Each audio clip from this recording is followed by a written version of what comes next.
I had been dating Emma for nearly 3 years. Our relationship had its ups and downs, like any other, but I thought we had a foundation of trust and respect.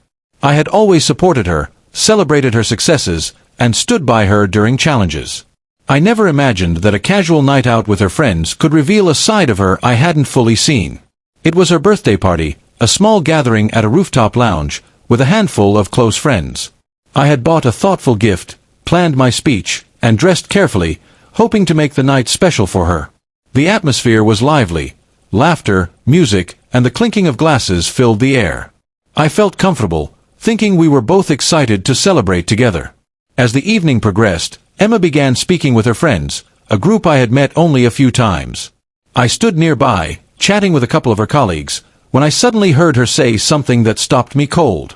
"If he left me," she said, smirking, "I'd have 10 guys waiting for me instantly." I froze. The words weren't whispered. They were deliberate, loud enough for her friends to hear. Their laughter followed, and she seemed proud of her statement, as if it was a badge of honor. I felt a mix of anger, disbelief, and hurt. Here I was, standing beside her, planning her birthday, celebrating her life, and this was how she framed our relationship in front of everyone. As though I was replaceable, as though my love and commitment were insignificant. I tried to stay calm, but the sting of embarrassment ran through me. I could feel the tension rising in my chest, my hands tightening around my drink. I realized this was a moment that required measured action, not a reaction fueled by anger, but a response that reflected self-respect and boundaries. I excused myself quietly from the group, moving to a quieter corner of the lounge. I took a deep breath, letting my thoughts settle. The first step wasn't confrontation, it was clarity. I needed to decide how I would handle this without losing my dignity. A few minutes later I returned, approaching Emma with a composed but firm demeanor.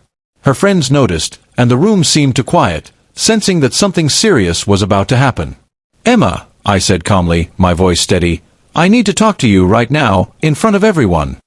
Her smirk faltered slightly. "Oh, okay. What is it?" I looked directly at her, ensuring my gaze conveyed the seriousness of my words. "What you just said, about having 10 guys waiting if I left, was disrespectful. Not only to me, but to everyone here who respects our relationship.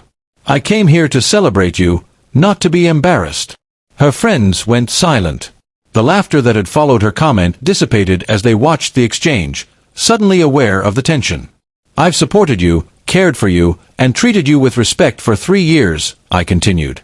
"If our relationship is a game for you to brag about or a measure of your social popularity, then I need to reconsider what I'm doing here. I will not be treated as replaceable." Emma's face shifted. Shock, guilt, and a hint of defensiveness crossed her features. "It was just a joke," she muttered. I shook my head slowly. "It wasn't funny. There's nothing humorous about demeaning the person who loves you in front of others. Respect is earned, and it's mutual. If you cannot show it, then you need to reconsider your priorities." There was a long pause. Her friends looked between us, the atmosphere heavy and tense. Emma opened her mouth to speak, then closed it again. I knew she realized that her words had consequences, that the casual bragging she thought was harmless had crossed a line.